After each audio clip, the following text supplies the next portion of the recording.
update on some power outages for us here this morning. Jim, we know that a lot of homes have actually been in the dark since yesterday afternoon. Yeah, that's right, Grace, and a lot of them will probably stay in the dark for a little bit longer today. This is going to be a multi-day kind of process, according to LG&E and KU, as they have crews out here starting just to try to get some of that power restored. Now, you can see why. This is a giant top of a tree that is toppled over on Parthenia Avenue here in Louisville. In fact, as Paul takes a look just around here, you'll be able to see where this tree actually came from. The top of that trunk just completely snapped off, and that is what's lying in the middle of Parthenia Avenue right now.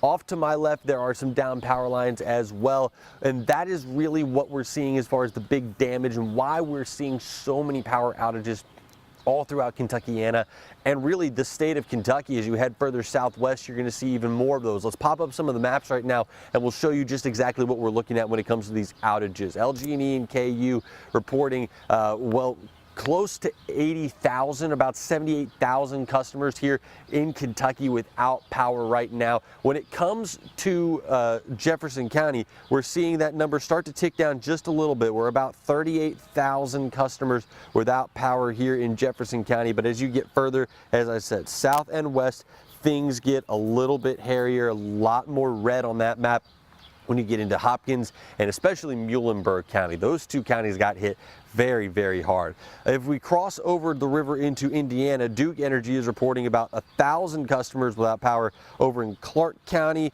171 in Floyd County, 130 in Crawford County. Those are the three biggest areas of concern really in our coverage area when we're taking a look at Indiana. Now, we are going to be able to speak with representatives from LG&E and KU a little bit later on this morning. Here in about an hour, they're going to be meeting out with crews coming in from out of state, about 700 crews at the Expo Center, where they're going to be gathering supplies, getting some safety briefings, and then all those crews will be dispersed out into Kentuckiana and really throughout the state to try to help combat this power outage issue that we're seeing, trying to get the power turned back on for people all throughout the Commonwealth. That's going to happen around 7 o'clock this morning. Paul and I will be heading there here in just a little bit, and we'll bring you more updates as we get more information. Grace.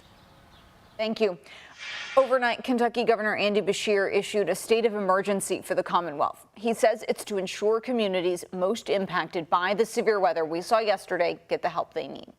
Later this morning, the governor will provide an update on the state's response to the storm damage from Frankfurt. He's expected to be joined by transportation and emergency management officials. That's set to start at 11. We will be streaming it live on WHAS11.com and in our news app.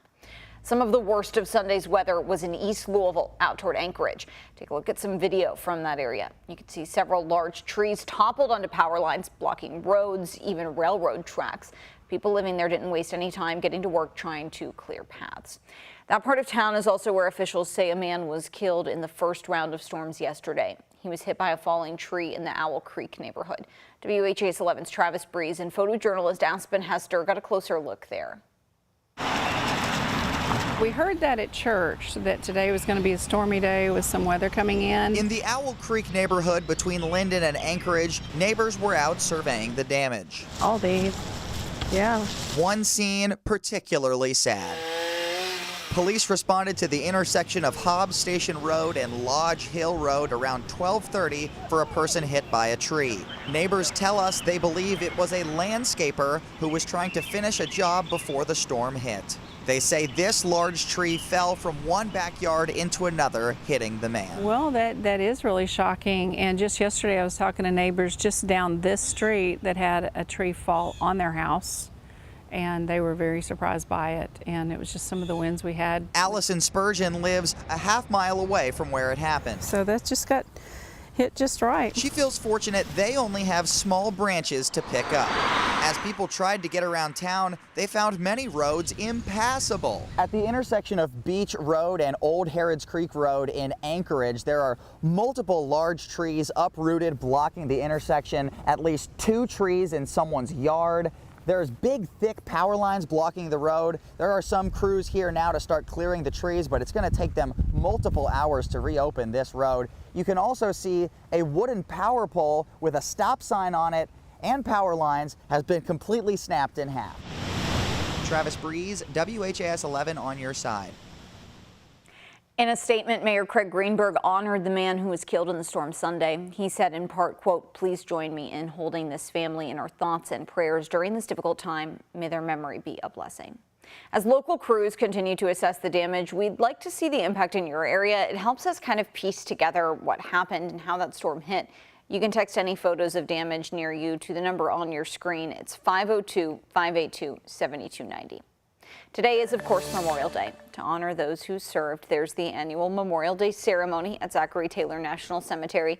It's organized every year by the Sons of the American Revolution. There will be a presentation of multiple historic flags, an address from the Kentucky Department of Veterans Affairs, wreath presentations, and the playing of taps. That event starts at 1:30 this afternoon at the cemetery on Brownsboro Road.